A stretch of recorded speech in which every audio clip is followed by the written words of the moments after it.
మహాకవి శ్రీశ్రీ అంటాడు, తాజ్మహల్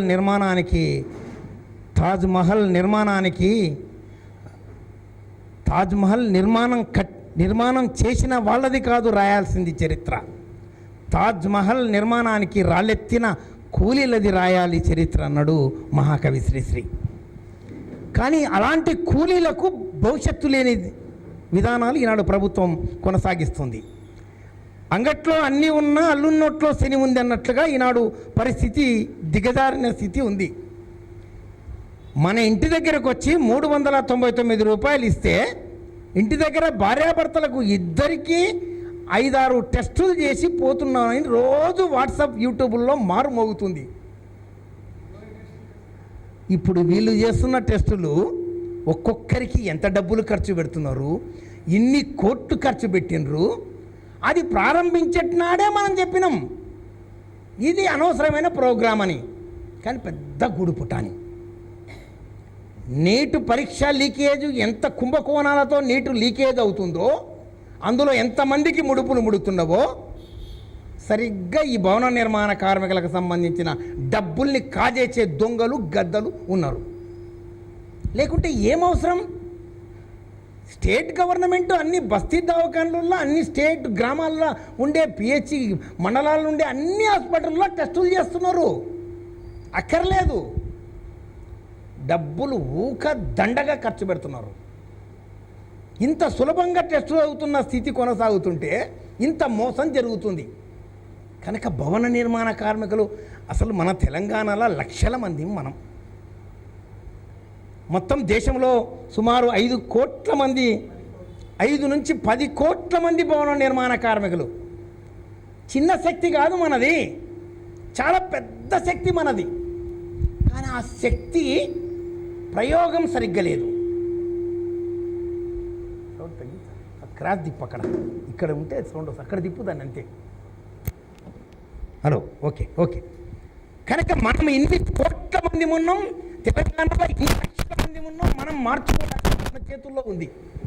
కానీ మార్చడానికి అటువంటి శక్తి సంఘటిత శక్తిగా నిర్మాణం కావాలి. ఇవన్నీ మారిపోతాయి. మొన్న ఒక యునైటెడ్గా చేసిన ధర్నా కార్యక్రమం తర్వాత అన్ని సంఘాలు వినతి పత్రాలు ఇచ్చిన తర్వాత వాళ్ళు వెనక్కి కొంచెం తగ్గిండు. కానీ మనమంతా మర్చిపోయాం.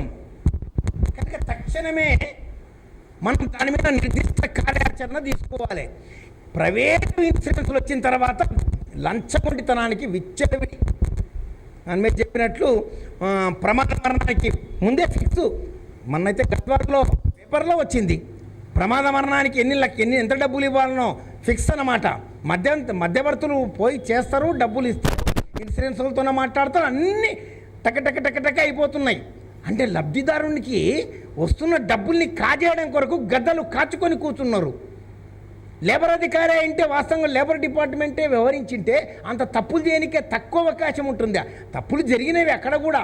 కానీ ప్రైవేటు ఇన్సూరెన్స్ వచ్చిన తర్వాత మనం పోయి దరఖాస్తు ఇస్తే వాడు డైరెక్ట్గా దరఖాస్తుదారునికి ఫోన్ చేసి నీవు రా, ఇంత కమిషన్ ఇచ్చేసి మీకు మంజూరు చేస్తామంటున్నారు. ఓపెన్ ఇది.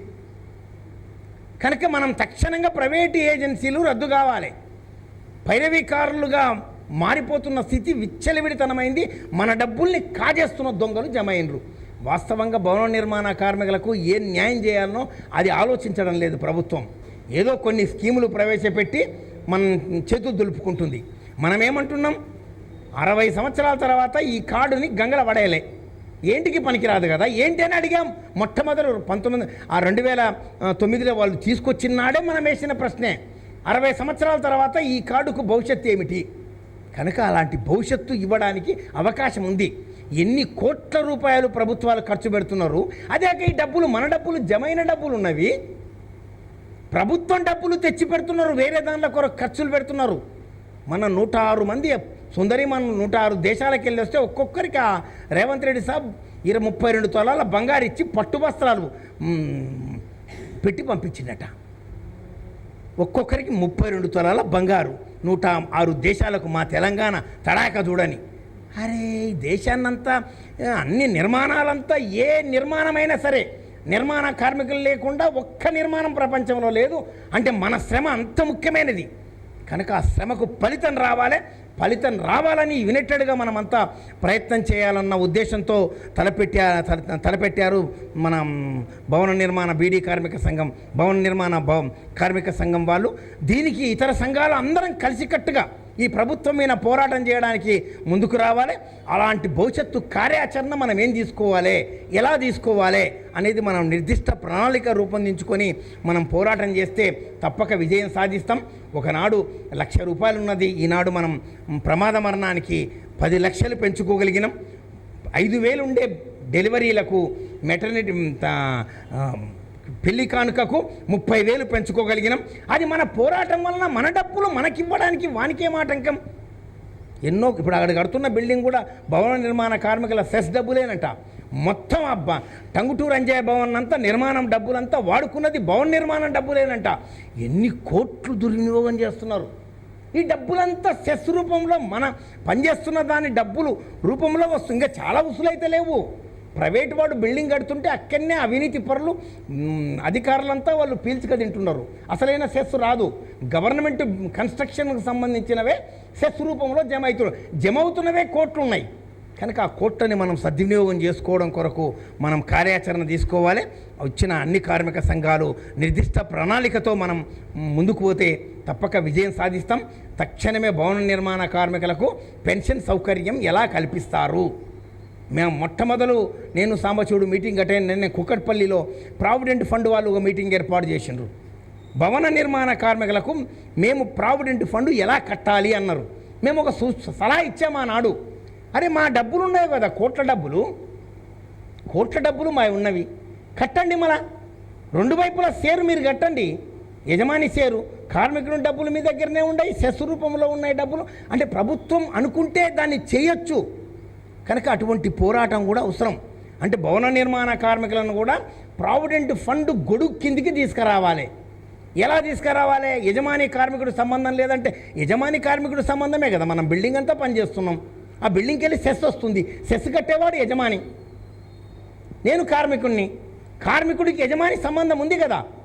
ఇప్పుడు కాంట్రాక్టర్ దగ్గర పనిచేసే 20-30 మందికి అది ఈజీగా అవుతుంది. ఈ ఎక్కడికంటే ఎక్కడ పనిచేస్తున్నాం కనుక బోర్డే ఒక యజమానిలాగా వ్యవహరించి మళ్ళీ దాన్ని ఎట్లా కట్టాలనో ప్రభుత్వం నిర్దిష్టమైన చర్యలు తీసుకోవాలంటే అది మనం పెద్ద ఎత్తున ఉద్యమం లేవదీయాలి. అది మనం అవసరం ఉంటే చలో ఢిల్లీ కార్యక్రమం వరకు కూడా మనం పూనుకోవడం కొరకు కూడా సిద్ధం కావాలి. ఆ విధంగా ప్రభుత్వాన్ని కళ్ళు తెరిపించడం కొరకు మనం ప్రయత్నం చేయాలి. నిన్నగాక మొన్న కాక్రోచులు ఎంతమంది నీట్ విద్యార్థులకు 20 లక్షల మంది కదా పేపర్ రాసింది, లక్షలు దేశంలో మొత్తం రాసింది నీటు 23 లక్షల మందిని వాళ్ళ ఆశలని బుగ్గిపాలు చేసిండ్రని ఒక్కసారి రోడ్డు మీదకి వచ్చారు కదా. మనం 10 కోట్ల మంది కదా, ఇంకెక్కువ శక్తి కదా. కనుక 10 కోట్లకు ఉండే శక్తి కూడా చాలా ఉంది. కానీ ఆ శక్తి ఒక రూపంలోకి వస్తలేదు. ఆ శక్తి రూపం రావడం కొరకు మన హైదరాబాదు నగరం కేంద్రంగా మనం ఒక యునైటెడ్గా అన్ని కార్మిక సంఘాలు కలిసి ఒక పోరాటాన్ని చేపట్టాలి. అటు చేపట్టడం కొరకు మా టీవీసీ తెలంగాణ కమిటీ తరఫున కూడా పూర్తిగా మీకు అండదండలు అందిస్తామని తెలియజేస్తూ ముగిస్తున్నా.